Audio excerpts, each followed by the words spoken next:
మనకు ఆ వెంకటేశ్వర స్వామి దగ్గర నుంచి సంకేతాలు వస్తున్నాయి. అన్ని శుభ సంకేతాలే. ఈరోజు పూజలో ఒక అద్భుతం జరిగింది. అదేంటో తెలుసుకోవాలంటే వీడియో చివరి వరకు చూడండి, ఎక్కడ స్కిప్ చేయకండి.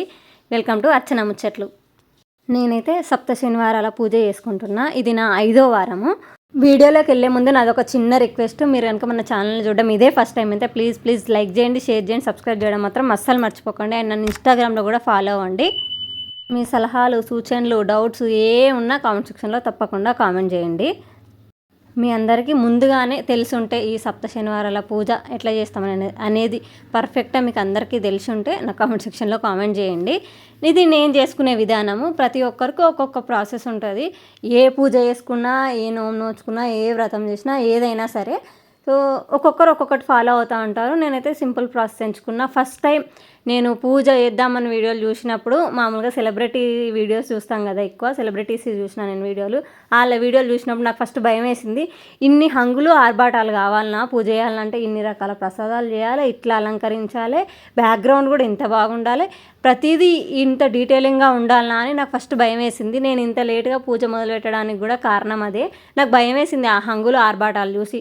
ఆ తర్వాత నేను కొన్ని పూజారులు చేస్తారు కదా, ఆ పూజలు చూసిన అనమాట. అప్పుడు నాకు ఒక ఒక క్లారిటీ వచ్చింది. ఓకే, ఈ పూజ మనం కూడా చేసుకోవచ్చు, ఇట్లా సింపుల్గా కూడా చేసుకోవచ్చు, అట్లా హంగులు ఆర్భాటాలతోటి కాకుండా మామూలుగా కూడా చేసుకోవచ్చు ఈ పూజ అని అప్పుడు అర్థమైంది. అండ్ ఇంకొక స్టోరీ విన్నా నేను. ఆ స్టోరీ విన్నాక నాకు ఫుల్ క్లారిటీ వచ్చేసింది, హంగులు ఆర్భాటాలతోటి సంబంధం లేదని. ఆ స్టోరీ నేను మీకు ఈ వీడియోలో షేర్ చేస్తాను. ఏంటిదంటే, తొండమాన్ చక్రవర్తి అనే ఒక రాజు ఉండేటోడు. ఆయనకు వెంకటేశ్వర స్వామి అంటే విపరీతమైన భక్తి. ఆయన రోజు పొద్దుగాల వెంకటేశ్వర స్వామికి బంగారు పువ్వులతోటి అర్చించేటోడంట. సో ఆయన రోజు అట్లా చేస్తుండే. అండ్ అదే రాజ్యంలో ఒక కుమ్మరతను ఉండేటోడంట. అతని పేరు భీముడు. ఆ భీముడు కుండలు చేస్తే కానీ వాళ్ళ ఇల్లు గడవని పరిస్థితి. అతను కూడా వెంకటేశ్వర స్వామి అంటే విపరీతమైన భక్తి. బట్ ఆ స్వామి దగ్గరికి పోయి ఆయనను పూజించాలి, అర్చించాలి, ఆ స్వామిని దర్శించుకోవాలంటే ఈయన అప్పుడు రవాణా తక్కువ కాబట్టి ఇక్కడ నుంచి అక్కడ పోయే స్తోమత తనకు లేదు. ఆ స్వామిని దర్శించుకొని ఆయనకు అర్చన చేయించుకునే అంత ఆ డబ్బులు కూడా అతని దగ్గర లేవు, ఆ భీముని దగ్గర. అప్పుడు ఆ భీముడు మళ్ళీ ఆ భీముడు ఒక్కరోజు పని చేయకపోతే, కుండలు చేయకపోతే వాళ్ళ ఇంట్లో గడవదు. సో అందుకని అది ఉద్దేశంలో పెట్టుకొని భీముడు ఏం చేస్తాడంటే, తన దగ్గరే తను కుండలు చేసుకునే చోటే వెంకటేశ్వర స్వామి రూపాన్ని ఆ కుండతోటి తయారు చేసుకొని మట్టితోటి పువ్వులు చేసి వెంకటేశ్వర స్వామి పాదాల దగ్గర వేస్తూ ఉండేటంట రోజు. అయితే ఇలా కొన్ని రోజులు సాగగా ఈ తొండమాన్ చక్రవర్తి ఒకరోజు గుడికి వెళ్ళేసరికి ఆయన ముందు రోజు రాత్రి పెట్టిన ఆ పువ్వులు బంగారు పువ్వులు కాస్త మట్టి పువ్వుల్లాగా మారిపోయినాయంట. ఇలా రోజు జరుగుతుందంట. ఒక 4-5 రోజుల తర్వాత ఆయనకు డౌట్ వచ్చింది. ఇక్కడ ఉన్న భటులో ఎవరో దీన్ని దొంగతనం చేసి ఇక్కడ మట్టి పెడుతున్నారనే డౌట్ ఆయనకు వచ్చింది. ఆ రోజు నైట్ అంతా ఆయనే కాపలా ఉన్నాడట. అక్కడ కాపలా కాస్తూ ఆయన సడన్గా నిద్రలోకి జారుకున్నారు.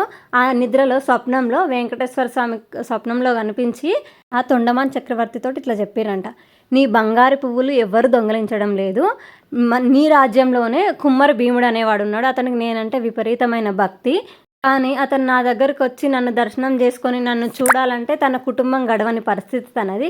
అందుకే తను రాలేక తను ఉన్న ప్రదేశంలోనే, తను ఉన్న చోటే నాకు నా రూపాన్ని చెక్కుని నాకు రోజు మట్టి పువ్వుల నాకు సమర్పిస్తున్నాడు భక్తితోటి. నేను ఆ భీముని భక్తిని మెచ్చి ఆ పువ్వులను స్వీకరిస్తున్నా, ఆ మట్టి పువ్వులను అని చెప్పాడు.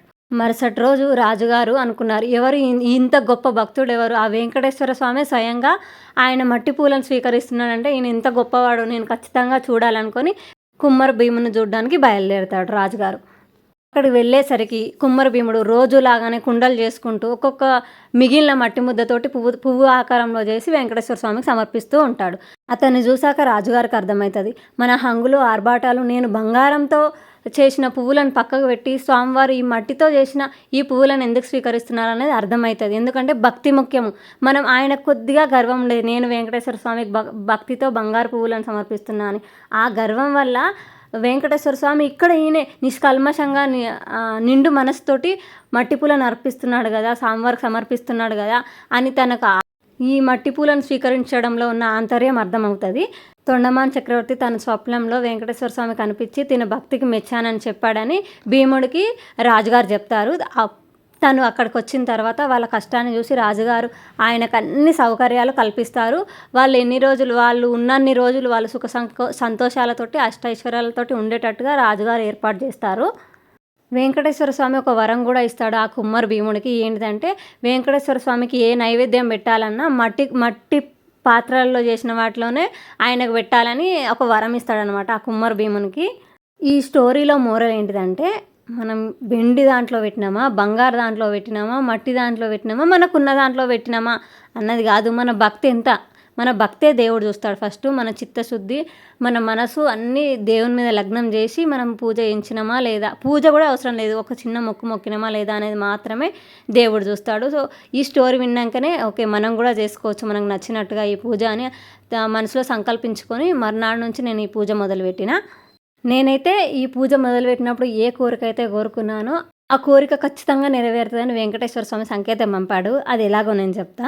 నేను టెంకాయ కొట్టినా అసలు ఎన్నిసార్లు కొట్టినా పలగట్లేదు. గట్టిగా ఒక్కటేసారి కొట్టేసరికి టెంకాయ ఏ షేప్లో పలిగిందంటే మనకు ఉయ్యాలంటారు తెలుసు కదా, ఉయ్యాల ఆకారంలో టెంకాయ పలిగింది. నాకు ఎంత మంచిగా అనిపించిందంటే ఇదొక సంకేతం, నా కోరిక నెరవేరుతుందని ఆ వెంకటేశ్వర స్వామి సంకేతం పంపించినట్టుగా అనిపించింది. మీకేమనిపించింది కామెంట్ చేయండి. గోవిందా గోవిందా.